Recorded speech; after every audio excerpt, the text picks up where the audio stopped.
something.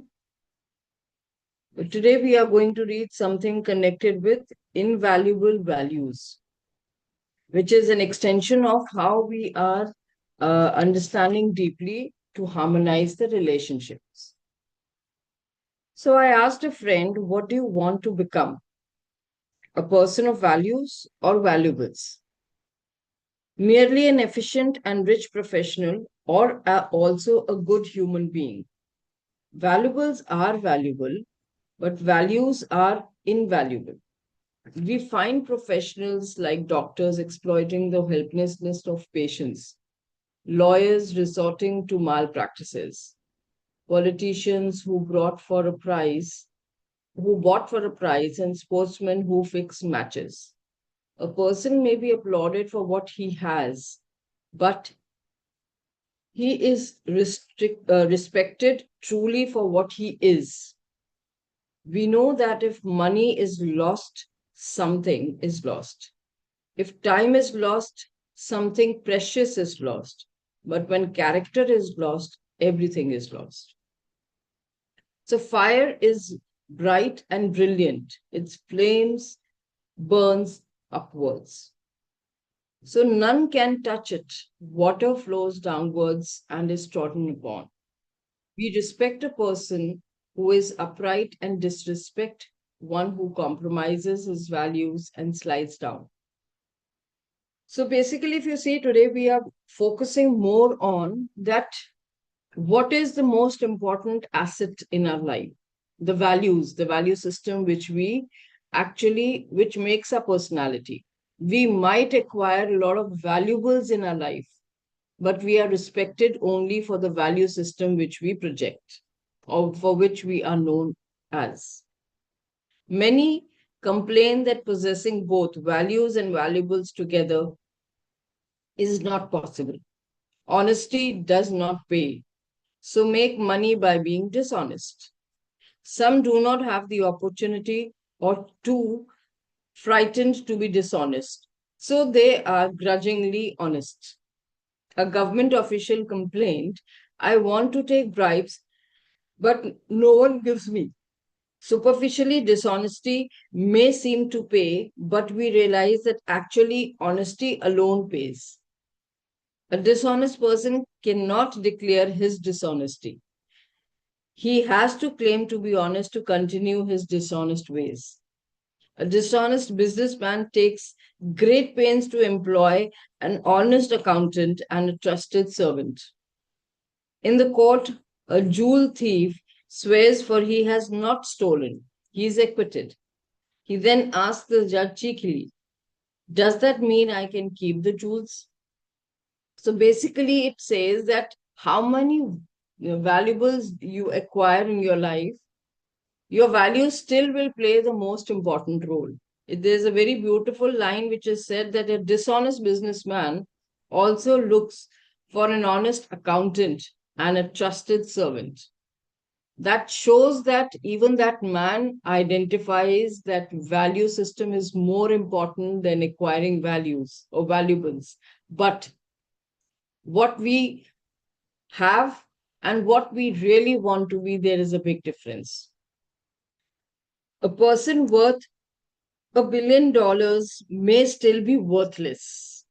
Values are indeed more valuable than the valuables, as they alone give us lasting fame, respect, peace, and joy in life. Because at the end of everything, what counts? Not the bank balance, not the valuables which you possess, but the kind of person you are. And the person you become, it only adds with the value system which you follow or for which you are known as. Next, we move on to something as compromise and sacrifice. If you do not stand for something, you fall for everything. That means you need to have certain boundaries to mark your own domain. Falling prey to temptation and giving up our values is called compromise. So, when you are easily tempted towards things which can sway away from your value system, that's a compromise. Withstanding temptations and living up to our idols is called sacrifice. So there's a very thin line between the two. I'll repeat.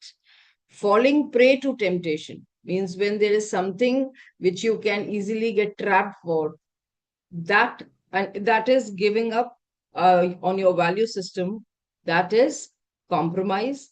But withstanding temptation and living up to our idols is called sacrifice. So you are withstanding means you are going against something which is not as per your value system.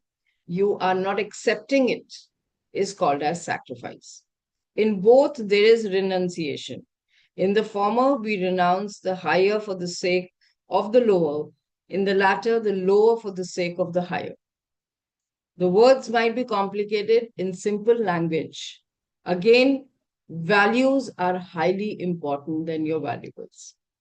A corrupt politician compromises, whereas a patriot sacrifices. These examples will help us to understand the difference between the two things. So when we talk about building relationship, building a stronger relationship, and we use the word compromise very easily, we need to actually understand whether we are compromising or it's a sacrifice. Because as I said, there's a very thin line between the two. But if we understand the difference, it will give us a wider approach towards building a relationship. One who compromises his values may seem to flourish initially. So whenever you are compromising, if you are not an honest person, if you are an honest person, but as you get tempted towards any kind of small temptations and you leave honesty behind and start being a dishonest, that's a compromise to your value system. So one who compromises his values may seem to flourish initially, but ultimately is seen to perish in the end. One who compromises falls in his own esteem as well as in eyes of others. So whether people name it or not, whether you get the identity like that or not, but people know that he or she is not the right person to get connected to. Whereas the one who sacrifices is respected and idolized the world over. And that person might not possess the precious valuables, especially in Indian culture. So in our culture, though, we strongly believe that sacrifice is one of the things which we easily adapt to because that comes naturally to us until and unless we get tempted in the real world scenario. So that's a very beautiful way of explaining that how our value system play a vital role and how we can nurture it so that it doesn't make us uh, lose our own identity very easily. There is another short portion which I will continue reading. Inert objects have their use and must be given their due importance. A handkerchief is needed when we have a running nose. So inert objects means the objects which are not very um, they are not very valuable and they are not visibly seen. But yes, few things are important when we need them. So a handkerchief is needed when we have a running nose and warm clothes in winter. Objects should be given their due value and respect. A man casually threw his footwear and approached a saint for knowledge of the truth. The saint said, "You show no respect for the shoes that protect your feet. What respect will you have for the knowledge that sustains and protects your life?" So, with this small example, again, it opens our eye to understand if we don't value the things also we have. That's why, if you remember, when we are writing the list of gratitudes, we are counting everything because you value them. You don't take them for granted, which is important. The vehicle we use should be cleaned, fueled, and serviced. The machines well maintained, and the house tidied. Without inert objects, our life could become uncomfortable, difficult, and impossible. So, even these things which we possess, or the things which we have, if we not value their importance, we will also not be able to project ourselves in our value systems. Because if the house is messy, it is a big reflection, your thoughts will be chaotic. There's a direct connection. So if we start looking around and seeing, because when you want to sort your life, you start prioritizing things in life. That's the way you start being systematic. So these are the small, small ways in which we can just come up in a better, polished version of ourselves. However, they should not be given an undue place of importance. Whatever is there, definitely you need to be grateful, but don't just connect it emotionally with that. So, a guru's sandal are placed in the prayer room and worshipped as they symbolize the idols he stands on. But our own shoes are left outside the house. We should remain masters of the things we use and not get dependent, dominated, or overwhelmed by them. The idiot box should not dominate family time, and mobile phones and emails should not replace person to person meetings. Attachment and addiction to things can also cause sorrow. Absolutely. So, as we value these valuables or the things which help us to live a comfortable life, we should not get addicted to it as well. There's a limit. Again, there is also a boundary which we draw. This much is what I'm respecting and regarding. Beyond that is not what I want to get trapped into. We should therefore live by the dictum, a place for all and all in their place. Very beautiful. A place for all and all in the place. So everything is there, everything has its own place, and let it be there, whether it is physically or in our mental space.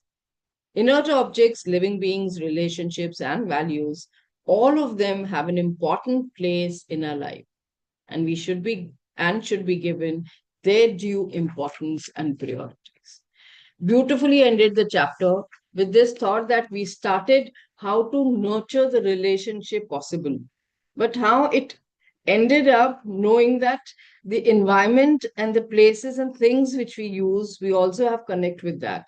How much to attach yourself to that and how much to refrain is what is important. On that note, we end today's reading segment. It was important. This chapter was coming to an end, so I took extra 2 minutes. But yes, I'm sure this might have given a different view of looking at things which we possess and need to be grateful for. So we move on to the second segment. Good morning, everyone. So today it is about guided visualization, and as we are talking about importance of the values, so we will focus on the value system while we are visualizing it. So start sitting in comfortable position with your eyes closed and spine straight, and gentle smile on your face. And now your focus is on your breathing. Take a deep breath in, hold for a moment, and slowly exhale. One more time. Deep breath in, hold for a moment, and slowly exhale. Now, bring your awareness to your thoughts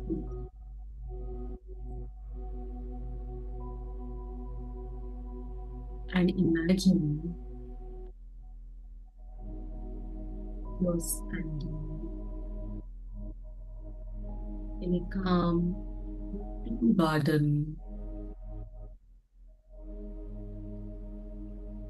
Early morning light softening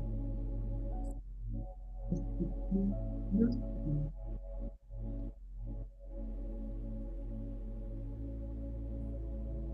and in front of you there's a stone or a tree, and this is your tree of values.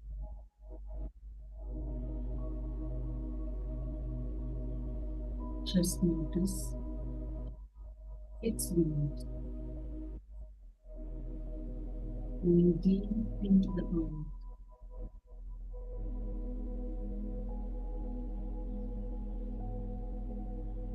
And these roots represent your true values like honesty, love, respect, patience.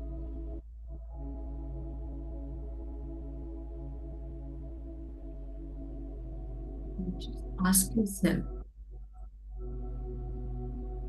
which values truly define me.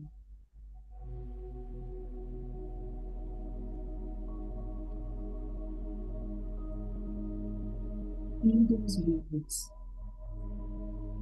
growing in the roots.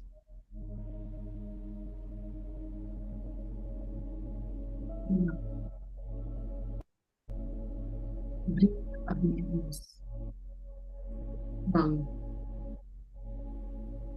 from lady.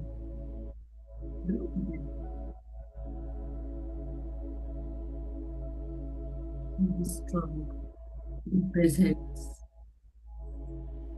your ability to stand firm in life.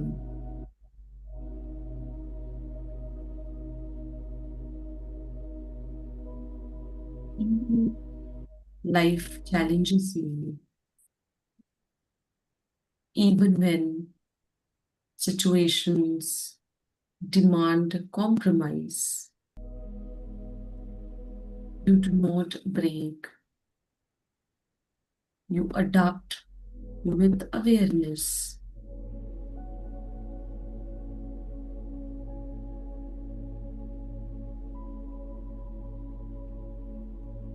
Now, just look at the branches, some branches are bending like this is compromise, choosing peace, ego, choosing understanding over rigidity.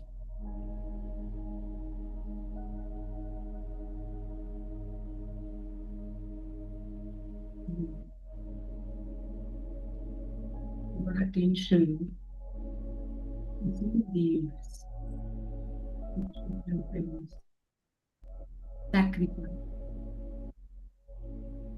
which is letting what from the place of love, growth, and higher purpose.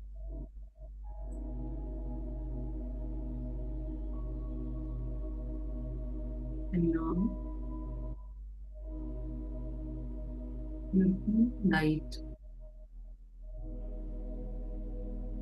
is becoming strong, flexible, and wise.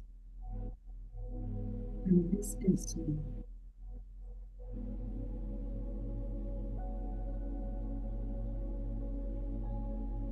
Take a deep breath in, hold for a moment, and slowly exhale. Now you have a strong foundation of value, and you are carrying it along with you. Now we'll try to come back to the present moment. When you begin your taking movements, you put on your eyes and face, and slowly open your eyes. And now we'll move on to our next segment. Now we are moving to the last segment of the day. And as we were talking about paying gratitude, today is the day to write gratitude. And as we read how to build a strong bond or relationship, not only with people around who are important in life, but also with the things which we possess, which make our life or which makes our life simple and comfortable. But yes, over connection and over dependency on that also leads to one kind of uh, addiction, which we also read in the reading segment. So today, let's now value our valuables, the valuables which we possess, which makes our life simple and comfortable. Let's list them down. We have been in the past writing a lot about the people who have been supportive and how we can show our respect and gratitude to those important people in our life. Now, let's today focus on the valuables which we possess. Yes, remembering this, that we need to maintain a very thin boundary, not getting addicted or over attached to them, not maintaining our identity with those values, valuables, I should say. But yes, their presence definitely help to ease the life which we live. So let's identify, be grateful. Look for all those things which makes your daily routine simple, easy, and free flow. So open up our journals. We have 5 to 6 minutes. I'll again share that audio.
It's almost 6 o'clock and the list is again long. I'm sure you all would be continuously writing, counting all the blessings in your life. You can keep on adding on to the list during the day. Maybe you can leave a space there. And if something strikes your mind, you can add later also. The idea is appreciate the valuables which add value to your life, but don't get addicted and set boundaries so that your values and your valuables have their own separate space. On that note, on that important insight which we had today, let's end today's session. Meet tomorrow again because now we are covering up the last chapter and it is all about mind your mind. So let's see how we mind our mind and be with ourselves. Thank you so much. Meet you tomorrow, same time, same place, same link.